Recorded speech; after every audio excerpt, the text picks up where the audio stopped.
welcome to the class. And today what we are going to discuss is subject-verb agreement. I think you are more or less familiar with the chapter by now. No, I've not heard of that. You've not heard of that. Okay, fine. What are subject and predicate in a sentence? I don't know what a predicate is. I've What never is learned subject it. in a sentence? What's the Like structure of a sentence? structure of the sentence, the subject. The subject is like the main idea. Like The main idea, the topic. Okay. So can you give me an example of a properly framed sentence over the chat? okay, Obviously, it would be having a subject, and I would like to proceed on to see what it has next. Okay.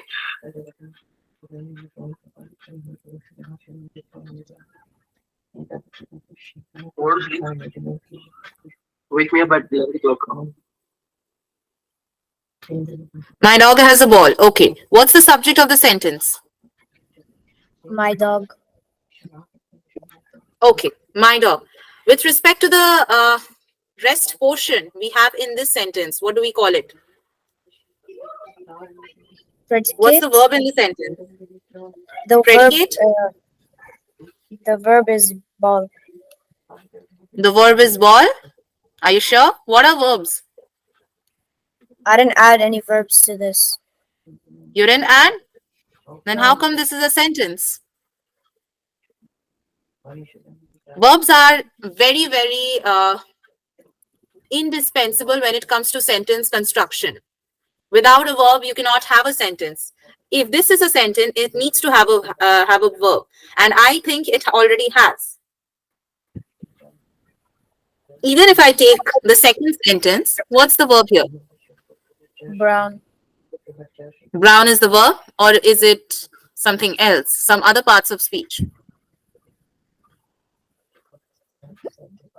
What are verbs? How will you like to define a verb? Verb is like something you use to describe something. Okay, so here I would like to correct you. Verb are the doing words in a sentence. The one which you are talking about are called adjectives. Adjectives are words which describes the noun or the pronoun. Here, in both of your sentences, the verb is has. The chapter that we are going to proceed to today is subject-verb agreement. For that, always we have to understand one chapter in prefix, and that is subject, predicate, and object. If we follow the sentence structure closely, we'll have a subject, a predicate, and the object. What's the subject? You have answered that well. The topic of the sentence, about whom or what we are writing a sentence about. Here you have my dog in the first sentence as your subject, and in the second sentence you have my brown dog as the subject. For both, you have verb has, and the object is what kind of typical action is worked upon, and that is a ball in both the cases. So there are certain rules pertaining to what kind of verbs will be sitting against the different kind of subjects in their number. So we'll be exploring that in this chapter. Okay. So henceforth, moving towards the particular chapter, we have the rules of subject-verb agreement. The first and the foremost rule that you need to understand that is subjects and verb must agree in number. We will consider the singular and the plural or sense of the subject as well as the verb in a sentence. In a sentence where we have the subject, which is usually a noun, accompanied or a pronoun, accompanied by minor modifiers like possessors, adjectives, and certain other articles also or determiners. We have those particularly acting as the subject, or we have phrases as well, we have clauses as well. About that we'll get to learn in the next class probably, as pertaining to what particularly subjects can be of. Here you have to understand that in this chapter, you will be catering to not only singular subjects or singular word subjects, but you're going to pertain to subjects of various forms, phrases, clauses, simple nouns, nouns with articles, pronouns, and so on. Now, the rule number one that we are here is one singular subject. The topic will, if the topic of the sentence is in singular number, the verb will also be in singular number. How do we check this? For example, if I write in your sentence, you have written, my dog has a ball. So how many dogs are we talking about here? One. Okay. Can I say my dog have a ball? No, Why? because it doesn't make sense. Why? Why doesn't it make sense? Because have is a plural verb. That's why if we had my dogs, we would have used have. Okay? Okay. Okay. Moving on to the second slide. There are, as I told you before, that in this chapter, we are not only going to cater to simple subjects like just the noun or the pronoun with adjectives and other modifiers. We are also going to cater to subjects which will include clauses, which would include phrases in their part. Here, if you see, the detective who was called to the case is usually very good. Here we have a clause, but this is the subject, the entire in its entirety. So we are not going to consider this portion while we are deciding on the verb here.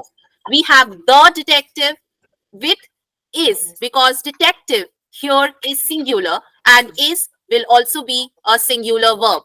If we had the detectives and then whatever irrespective to whatever is placed in middle, it would have been are.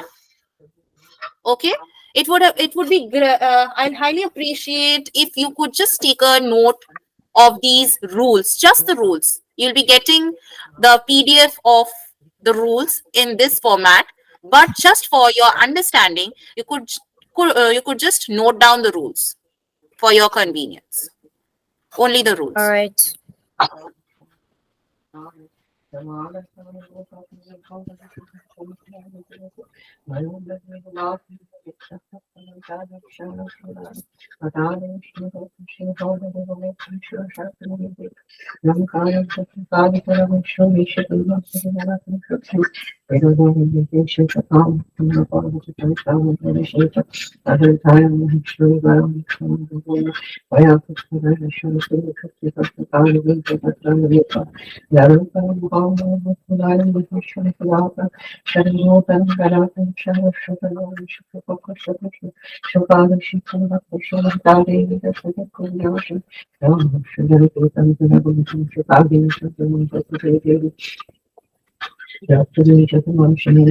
Okay, another interesting thing to be noted here, um, in this particular rule, not the second one, the first rule, is whenever we add s or es to a noun, that becomes plural in number. I hope you know about this, right? We have dog, then we have dogs, cat, we have cats. But similarly, if we add s to the verb, it becomes singular. Okay, Okay. Okay. moving ahead. I hope you've noted this rule down. Yeah, I'm almost done. Okay.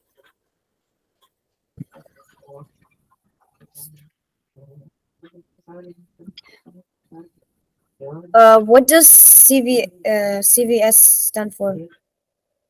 SVS, you mean? Yeah, SBS. Okay. SVS is a formula about which we'll come to know a little later. Okay. We'll get back Okay. to this. Okay. We have noted down the rule, right? Yeah. Okay, great. Uh, please do the needful for the second rule as well. I write this down. Yeah. Okay.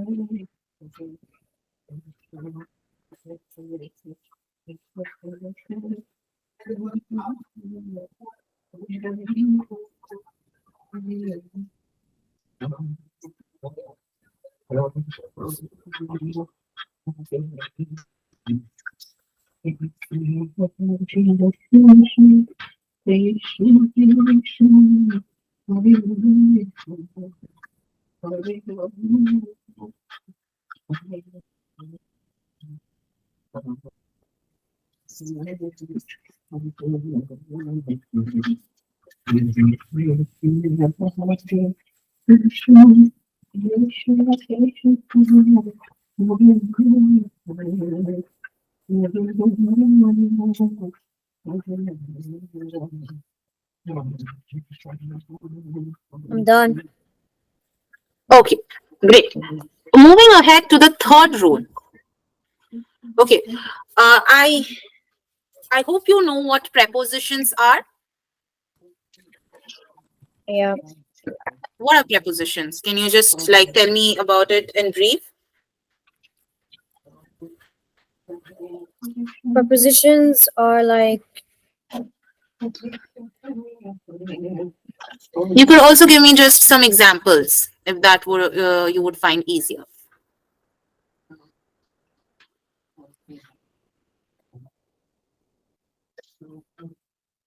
prepositions are like I'll use the dog as an example, okay? Yeah, sure. My my my dog is black and white, or Okay. my dog has been sleeping. Okay. So here again, in both the cases, we do not have a preposition. Prepositions are parts of speech which indicate a certain position or direction to the subject in the sentence. My dog jumped over the fence. Here we have a preposition. I would like to write the sentence down for you.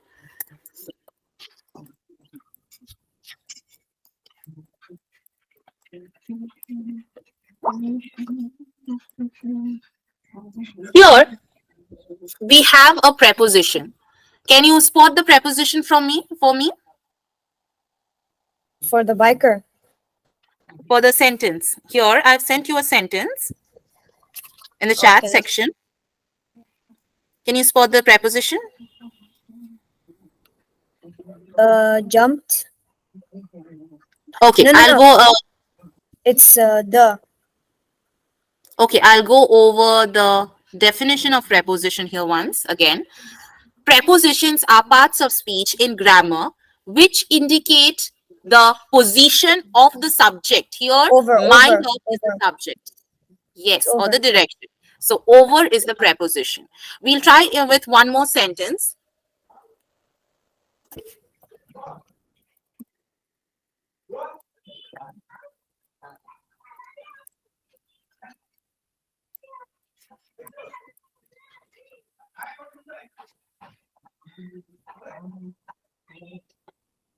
Under. My cat is sleeping under the table. Yes, very good, very good. So, as we are getting a hang of what prepositions are, we'll also get to know in brief what prepositional phrases are. Phrases are basically group of words which do not have a complete meaning in itself. They do not exist on their own, and they have to exist as part of the sentence. Here, if you read the sentence on screen, the biker in this race is very competitive. The bikers in this race are very competitive. Here we have the subject, the verb, as well as the preposition. But we just do not have the preposition, but we have the prepositional phrases. Phrases which start with a preposition become prepositional phrases. Okay. Here we have in. This is the prepositional phrases. So, whenever, as per the rule here, prepositional phrases between the subject and the verb usually do not affect the agreement. And what is the agreement? That the singular subject will always conform to a singular verb and the plural subject will always conform to the plural verb. Okay, should I go over it again? No, I understood. Understood? Okay, please copy down the rule here. All right.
Done.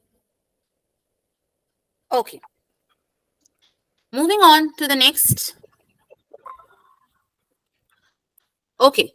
Please read the fourth rule. If a sentence starts with there or here, the subject will always be placed after the verb. Okay. There, here, these are position detectors. So whenever we have these position detectors beginning the sentence, we always find the verbs placed before the subject. Here the subject is meeting. Here the subject is the results. However, since we have this position detectors, we have the verbs placed before the subjects here. Okay. You can go ahead and copy the rule here, and we'll move Okay. forward to the fifth and the final rule for today.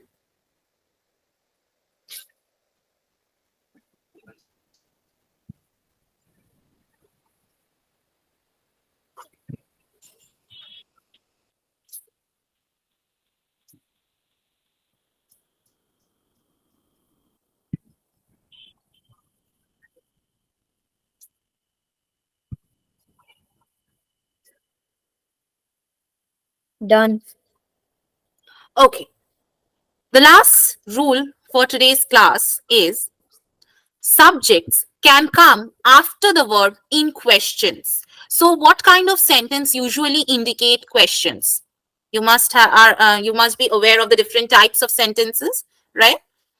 Yeah. So, which kind of sentence indicates question?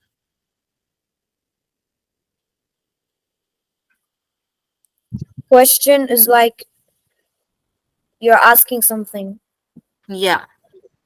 So, what is the technical name for the sentences which identify questions, which indicate questions, to be precise?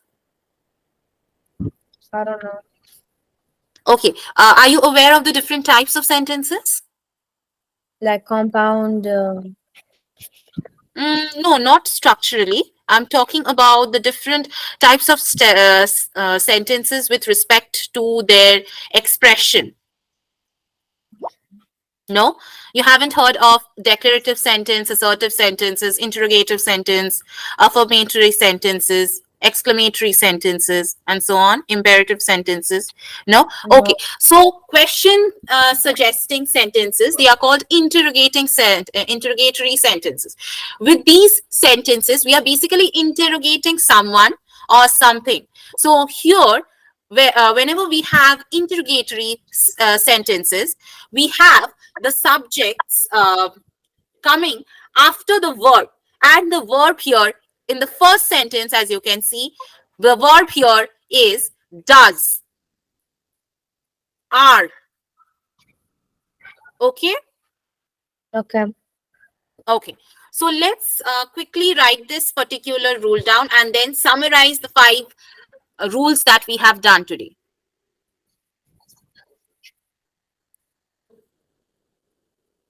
I'm done. Done? Okay. So quickly, what are subject, predicate, and object in a sentence? What? What are subject, predicate, and object in a sentence?